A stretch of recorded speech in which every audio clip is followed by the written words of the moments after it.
Hey everybody, welcome to another interesting episode on this channel where we happen to discuss individual topics in the arena of emerging technologies, right? This topic for today is dedicated to introducing you and giving you a refresher to this database called as MongoDB, right? A lot of us have come across this term in NoSQL paradigm, where MongoDB is one of the most popular databases when it comes to uh, giving you a schema-less uh, experience, right? So let's delve a little bit deeper into this by, going on the whiteboard, and let's take an example here of your relational database management system, right? And this will clear why did this MongoDB come into picture to solve what kind of problem. So in a relational databases, let's say you have a table that looks like this. Say this is your customers table where you have, say, your customer ID, then the customer's name,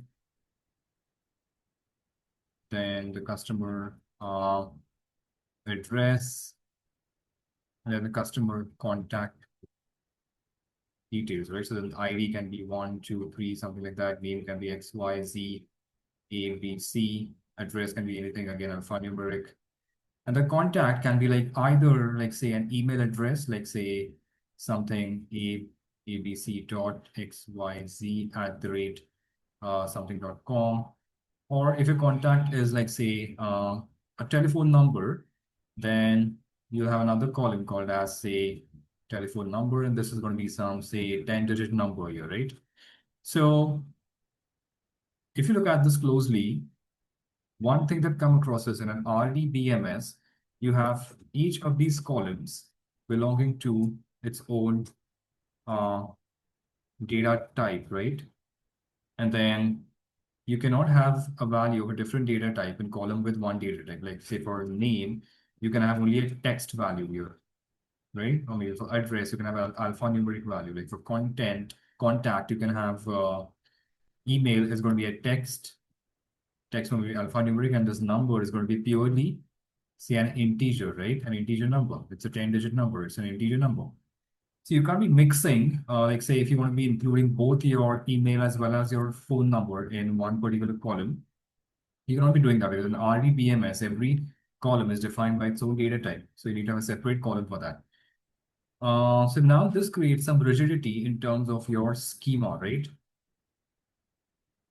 The schema is something which has been defined beforehand in advance, and then you cannot change that schema later based on differing data types, right? Let's say for some customers, their contact is a combination of their email and the phone number separated by a semicolon. So you can't include such kind of data in this table unless you segregate that. So this schema rigidity is mitigated in MongoDB. Now, what is MongoDB? It's basically a document kind of a database, right? So what is a document kind? Document type database, right? So how does this look like? It looks like basically, so a row in an RDBMS, like, say, a particular row, right, which contains this ID, name, address, contact, and number.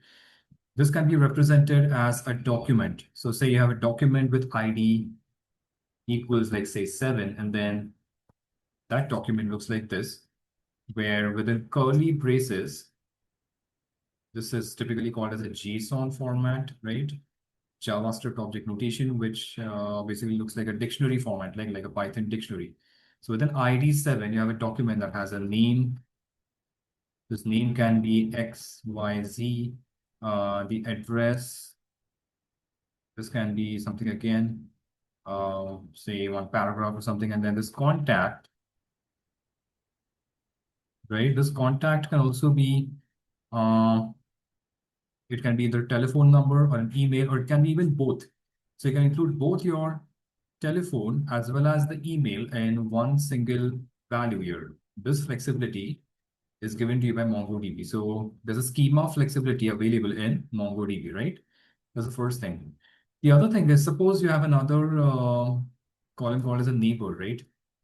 Like say a customer, but then the customer say neighbor is a person, right? But then this person will also have his own details, right? Whether it be like its address, his contact. Suppose you have another key here called as neighbor.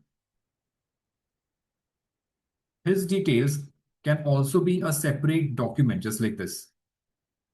So this value for this key called as neighbor is actually a separate document which has its own ID for that person, the person's name again, person address, and the person's contact, and his neighbor.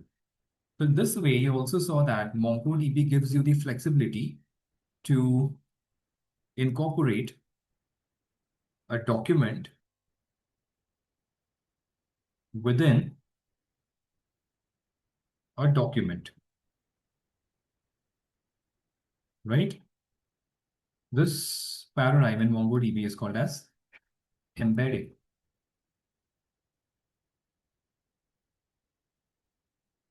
Clear?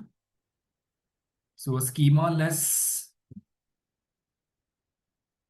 experience and embedding are like some of the few key characteristics of a MongoDB database, like of a document type database. And then this JSON is basically converted to a binary format called as BSON. There's not much difference. The only difference is that this is a binary version of JSON, right? And then there's again a concept called as sharding in MongoDB, which basically like bifurcates the database into different categories, and then that makes it easier to manage the data. But then that's another concept which we can cover in another video. But then the purpose of this video was to introduce you to MongoDB and then why it basically solves the challenges posed by a relational database management system, right? So I hope this is clear, and I hope this video was useful to you. For more such videos, please subscribe to the channel. And then if you have any questions on this, please feel free to comment in the comment box. Until then, take care, bye-bye, and see you later in another video. If you like this video, please press the like button. For more such videos, subscribe to the channel. If you have suggestions for a new topic and would want to see a video made on that topic, please feel free to comment in the comment section below. Thanks for watching the video and see you in another video. Bye bye.